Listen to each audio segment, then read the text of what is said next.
সবাইকে আসসালামু আলাইকুম।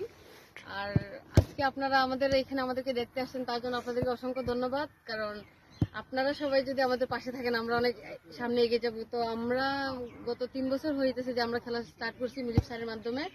স্যারই আমাদের প্রথম কোচ এবং আশা করি স্যারই আমাদের শেষ কোচ হবে আর কি। তো আমরা অনেকে এখানে আমরা সবাই বঙ্গমাতা খেলছি, তারপরে লিগ খেলছি, তারপরে হচ্ছে কি আমরা স্কুল পর্যায়ে, বিভাগ, জেলা, তারপরে আমরা জাতীয় পর্যায়ে রানার্স আপ হয়েছি। তো আশা করি সামনের বার আমরা চ্যাম্পিয়ন হওয়ার মতো প্র্যাকটিস করতেছি। তো আমাদের পাশে অনেকেই দাঁড়াইছে, যে সিলেটের সাম্পান ফাউন্ডেশন আমাদের পাশে আছে। তো আমরা আশা করতেছি যে আপনারাও আরো অনেকে আমাদের সাহায্যের জন্য এগিয়ে আসবে। কারণ সবার সাহায্যের সাথেই আমরা আগাতে পারবো। কারণ এখানে খেলার পাশাপাশি অনেক আর্থিক প্রয়োজন আছে। তো আমরা আশা করি যে আপনারা সবাই আমাদেরকে সাহায্য করবেন। এইভাবে সবাই স্যারের বাসায় গেছি, সবাই গেছে ওনার বাসায়। দুর্ভাগ্য, ওই যে বিয়ার যাওয়ার কথা ছিল, ওনার সমস্যা আমাদের স্যারের পরীক্ষা তো সামনে। বঙ্গমাতা মুজিবাতুন্নেসা মুজিবে খেলেছেন? জি খেলেছি। আমার নাম লাকি সাঁওতাল। আমি খেলা শুরু করেছি 1 বছর হচ্ছে। আমি 1 বছরে অনেক গেমে অনেক জায়গায় খেলেছি। এর মধ্যে আমি বিকেএসপিতেও খেলেছি। মুজিব স্যার আমাদের কোচ, মুজিব স্যারের মাধ্যমে আমরা অনেক জায়গায় খেলে থাকি। দোয়া করবেন আমাদের জন্য, যাতে আমরা আরো ভালোভাবে খেলতে পারি এবং ন্যাশনালে খেলার সুযোগ পাই। ধন্যবাদ। তো আসলে আজকে আমরা ট্যুর খুব ভালো লাগলো। আপনার অনুভূতি? আসলে আমার নাম মোহাম্মদ মুজিবুর রহমান, আমার বাড়ি সিলেট। আমি আবার এফসি লাইসেন্সধারী কোচ। আমি আবার মেয়েদের অনেক আগে আমাদের সিলেটে 22টা বাগান নিয়েও আমি শুরু করেছিলাম মেয়েদের ফুটবল। কিন্তু মেয়েরা আমাদের সিলেটে কোনো মেয়েদের টিম ছিল না। তো যাই হোক, মেয়েদেরকে নিয়ে আমি সিলেটে শুরু করার পরে আমি অলরেডি বাংলাদেশ ফুটবল ফেডারেশনের আন্ডারে জুমনুসা স্পোর্টস একাডেমি নামে পরিচিত এই একাডেমিটা আমি নিবন্ধন করেছিলাম।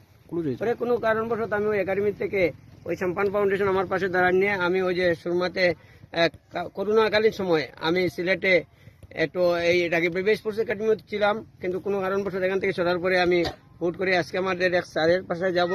উনি তেলিয়াপাড়ার ওই অনেক শিল্পপতি, উনি হল আব্দুল মতিন সাহেব। ওনার মাধ্যমে আমি তেলিয়াপাড়াতে আসি 2-2.5 বছর আগে। আসার পরে ওই মেয়েরা এখান থেকে ওরা বাগানের মেয়েরা, কোনো অসহায় বঞ্চিত মেয়েরা, ওরা নিয়ে আমি ফুটবল শুরু করার পরে আন্ডার-16, আন্ডার-17 এগুলো আমি বিভাগীয় পর্যায়ে 18 জন প্লেয়ারের মধ্যে আমার বাগানের 12-13 জন প্লেয়ারে সুযোগ পায় বাংলাদেশ লিগে আন্ডার-17-এর।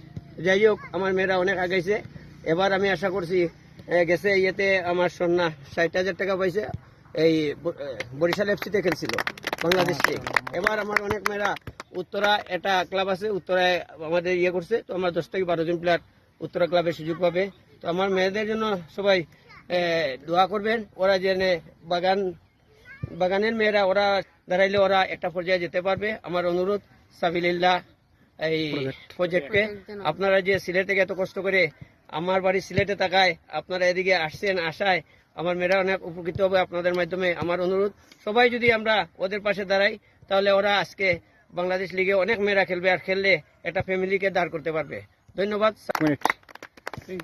থ্যাংক ইউ আপনার সুন্দর অনুভূতি বলার জন্য। আর আমরা দোয়া করি এই মেয়েরা যেন ভবিষ্যতে বাংলাদেশের মুখ বিশ্বের দরবারে উজ্জ্বল করে। আর তোমাদের প্রতি আমাদের আবেদন, তোমরা যদি কখনো জাতীয় পর্যায়ে খেলো, গেইটের পাশে যদি আমরা কখনো আটকা পড়ে যাই আর আমাদেরকে দেখো, তাহলে যেন তোমরা বলো যে এই আঙ্কেলদের ছেড়ে দেন, ওনারা যেন আমাদের খেলা দেখে। আজম স্যার,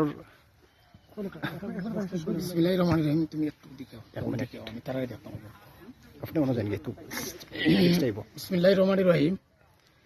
আমার বক্তব্য আজকে যারা লাইভে দেখছেন তাদের জন্য। সাবিলিল্লাহ প্রজেক্ট এটা আর্থ মানবতার কাজে নিয়োজিত একটা সংগঠন। প্রমিলা ফুটবল দলে খেলে টিভিতে দেখেছি, কিন্তু সরাসরি কোনোদিন আমি সামনাসামনি হই নাই। আজকে হইলাম প্রমিলাদের সামনে, এবং প্রমিলারা তো পূর্ব প্রতিষ্ঠিত। আমাদের ছোট ভাই আমার মুজিবের নেতৃত্বে পুরো প্রতিষ্ঠিত। আমরা অনেকে এখানে ফুটবল, আশা করি এটা পৃষ্ঠপোষকতা হয়ে যাবে ইনশাল্লাহ।